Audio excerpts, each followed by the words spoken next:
My wife is driving me crazy. That means different things to different people. I'm a shrink. I think I can help you with this.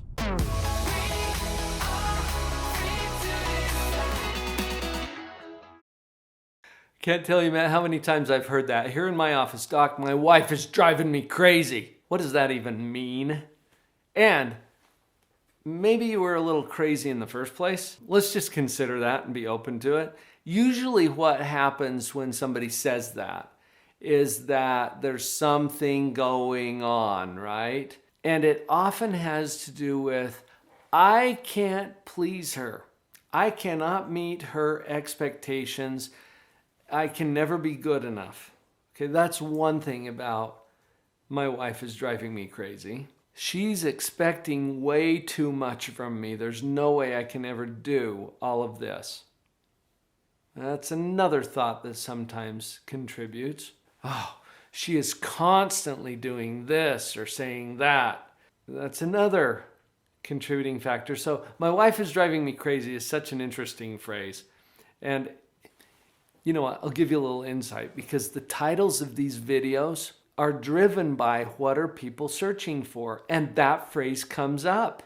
Somehow you found this video, and unless you're subscribed to the channel, which by the way, thank you if you are, unless you're subscribed to the channel, you found it because you were looking at or searching for videos that have that kind of a theme. Well, here we are.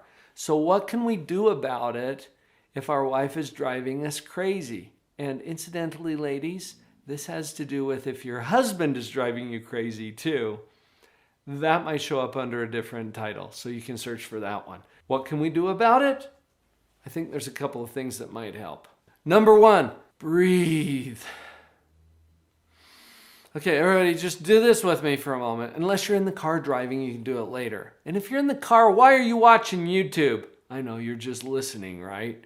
When you have an opportunity, take a few deep breaths. And here's what I suggest. In through the nose.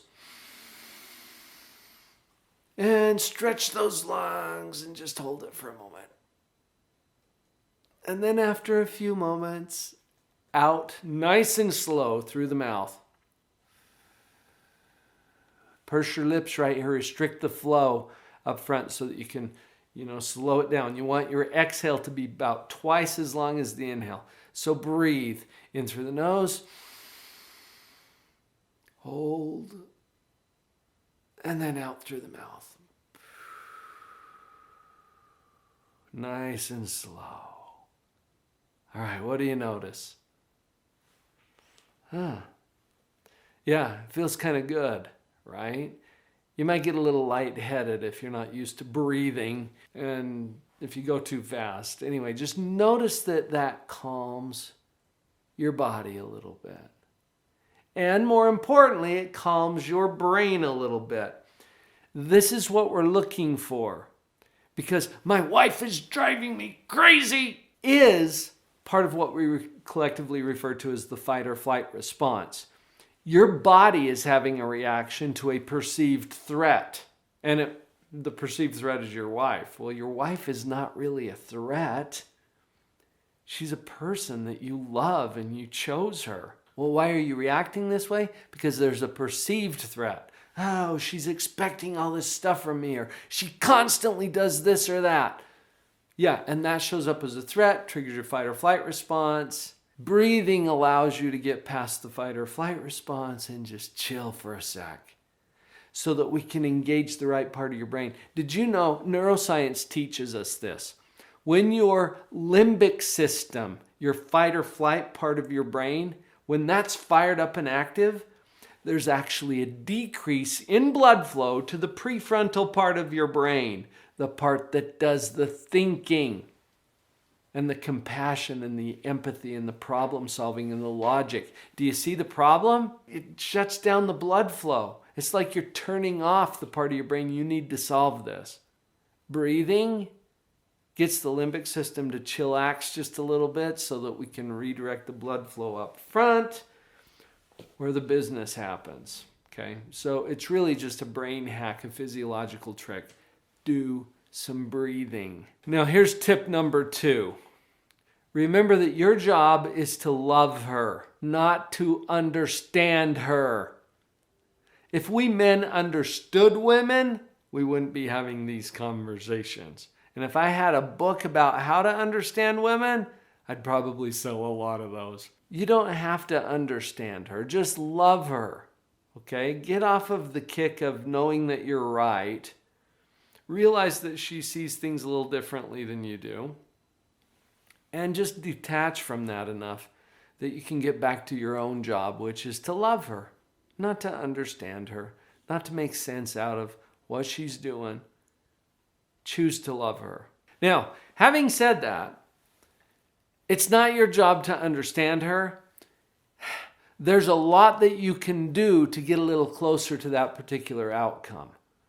And as people understand each other, they feel less annoyed and irritated by each other. I know some of what she's doing is not making sense to you, but in some world, it makes sense to her. Can you tune into that language a little bit? Well, yes, you can. We've done other videos here on the channel about communication and other positive relationship enhancements. So go look in the playlist on positive relationship resources and you'll see some other ideas that you can do. Here's a quick one. In communication, seek first to understand and second to be understood. So let's do it in that order.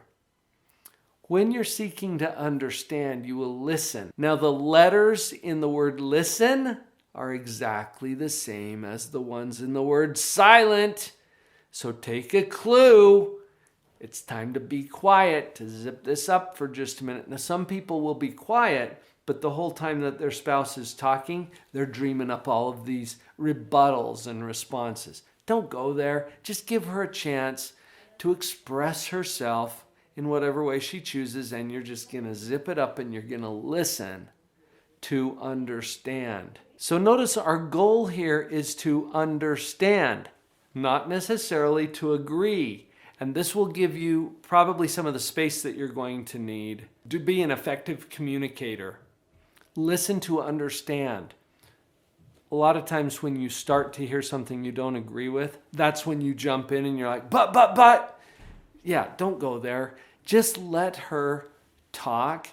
You listen to understand, and here's a beautiful skill. Once she has expressed some of the things that she's feeling, whether it makes sense to you or not is completely irrelevant. Okay, just try to understand it, not to agree.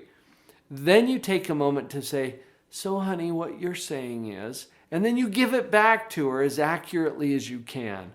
It's not going to be verbatim or word for word, but you simply give it back to her in a way that she recognizes it and she's like, yeah, finally someone understands, right? That's the effect that we're looking for. Now, it might not be quite that dramatic, but you get where I'm coming from here. Listen to understand, reflect back what you understand, and that sometimes magically triggers some other communications that are going to go in a good direction. That's just one of the hacks, one of the skills that you can use if your wife is driving you crazy. And remember, this is someone that you chose. Your job is to love her no matter what, and even if. Work on the communication. You can learn some of those new skills that will help you to connect a little bit better. Maybe you're not as crazy as you feel, and there's always something you can do about it.